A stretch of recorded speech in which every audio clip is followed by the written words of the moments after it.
الله تعالى بركاته. الحمد لله رب العالمين. الصلاة والسلام على سيدنا محمد وعلى آله وصحبه أجمعين. அல்லாஹ்வுடைய கிருபையில தினந்தோறும் இஸ்லாத்தினுடைய பொற்காலத்துல மிகவும் புரட்சியாளர்களாக இருந்தக்கூடிய இஸ்லாமிய விஞ்ஞானிகள் தொடரையா பார்த்துட்டு வரோம். அதுல இன்னைக்கு நம்ம பார்க்கக்கூடிய அறிஞர் யாருன்னா இமாம் இப்னு அல் பைத்தர் அப்படிங்கிற அந்த இமாம் சம்பந்தமாக தான் நம்ம பார்க்க போறோம். இவங்களுடைய வாழ்வு காலம்ங்கிறது 11ஆம் நூற்றாண்டுல இவங்க வாழ்ந்திருக்கிறாங்க. ஸ்பெயின் நாட்டுல என்ன செஞ்சாங்க, இவங்க பிறந்திருக்கிறாங்க. இப்போ இவங்க அந்த இடங்கள்ல இவங்களுடைய தந்தை கால்நடை சார்ந்த மருத்துவங்கள்ல இவங்க தந்தை என்ன செய்யறாங்க, தேர்ச்சி பெற்றவங்களா இருக்கிறாங்க. இந்த இமாம் அல் பைத்தர் இவங்க என்ன செய்யறாங்க அப்படின்னா, அந்த சமகாலத்துல இவங்க வாழக்கூடிய அந்த காலத்துல தாவரவியல் அதாவது பாட்னில தேர்ச்சி பெற்று இருந்த அல் நபாத் அப்படிங்கிற அந்த மருத்துவர்கிட்ட என்ன செய்யறாங்க அப்படின்னா, இவங்க என்ன செய்யறாங்க, பாடம் கத்துக்கிறதுக்காக என்ன செய்யறாங்க, மாணவரா போய் அவர்கிட்ட இருந்து பாடங்கள் எல்லாம் கற்று முடிச்சு அந்த ஆசிரியர் கூட என்ன செய்யறாங்க அப்படின்னா, ஸ்பெயின்ல உள்ள எல்லா தாவரங்களும் என்ன செய்யறாங்க அப்படின்னா கலெக்ட் பண்றாங்க. அதாவது மூலிகை மருந்து தயாரிக்கிறதுக்காக தாவரங்கள்ல இருந்து என்ன மருந்துகள் இருக்குது, அதுல இருந்து என்ன செய்ய முடியும், குணப்படுத்தக்கூடிய மூலிகைகள் இருக்குங்கிறதுக்காக என்ன செய்யறாங்க, அவங்க அந்த இடத்துல இருந்து என்ன செய்யறாங்க, ஸ்பெயின் நாட்டுல உள்ள எல்லா மருந்துகளையும் தாவரங்களும் என்ன செய்யறாங்க, எடுத்துக்கிறாங்க. அந்த பணி முடிஞ்சதுக்கு அப்புறம் முழுமையாக அவங்களுடைய ஆசிரியர்கிட்ட இருந்து அவங்க கற்றுக்கொண்டதுக்கு அப்புறம் அவங்க என்ன செய்யறாங்க அப்படின்னா, ஆப்பிரிக்கால இருந்து அண்டோலியா வரைக்கும் என்ன செய்யறாங்க அப்படின்னா கடல் வழியாக போறாங்க.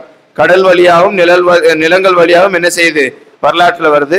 இந்த வழியா அந்த தொடர்கள்ல உள்ள எல்லா தாவரங்களையும் என்ன செய்யறாங்க அப்படின்னா இவங்க பறிச்சுக்கிறாங்க. அதாவது எல்லா தாவரங்களையுமே சேகரிச்சு அந்த எல்லா தாவரங்களையுமே என்ன மூலிகைகள் இருக்குது, அதுல என்ன நம்ம குணப்படுத்தக்கூடிய மருந்துகள் தயாரிக்கலாம் அப்படிங்கிற அந்த ஆராய்ச்சி என்ன செய்யறாங்க அப்படின்னா இவங்க அந்த காலத்துல என்ன செய்யறாங்க, மேற்கொள்றாங்க. இதுக்கப்புறம் என்ன செய்யறாங்க அப்படின்னா, அப்போ ஐயூபனுடைய காலத்துக்குள்ள சுல்தானா இருந்த அந்த சுல்தானுடைய அந்த அரசவைக்கு என்ன செய்யறாங்க அப்படின்னா இவங்க பணி செய்ய போறாங்க. இப்ப இவங்களுடைய திறமை, இவங்க மூலிகையினுடைய விஷயத்துல இவங்க எடுத்துக்கொண்ட அந்த ஆராய்ச்சி காரணமா என்ன செய்யப்படுது அப்படின்னா, மூலிகை மருந்தினுடைய துறையில இவங்க என்ன செய்யறாங்க, தலைமை பொறுப்பை என்ன செய்யறாங்க அப்படின்னா போடுறாங்க. இப்ப அது தொடர்ந்து இவங்க என்ன செய்யறாங்க அப்படின்னா பல்வேறு சம்பந்தமான மருந்துகள் சம்பந்தமான புத்தகங்களும் பல்வேறு விளக்கமான கட்டுரைகளும் எழுதுறாங்க.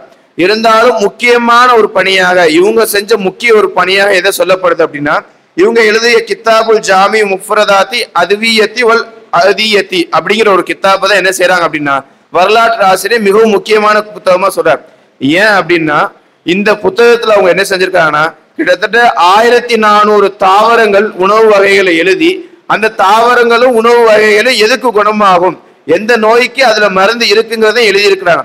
இது மட்டும் அல்லாம அவங்க வாழ்ந்தக்கூடிய அந்த நேரங்கள்ல நம்ம ஆரம்பத்திலே சொல்லியிருந்தோம் இல்லையா, 7வது நூற்றாண்டுல ஆரம்பிச்சு 13வது நூற்றாண்டு வரைக்கும் என்ன செய்யப்பட்டுச்சு, பல்வேறு மருத்துவர்கள் என்ன செஞ்சிருந்தாங்க, பல்வேறு துறையில என்ன செஞ்சிருந்தாங்க, சிறப்பு பெற்றிருந்தாங்க.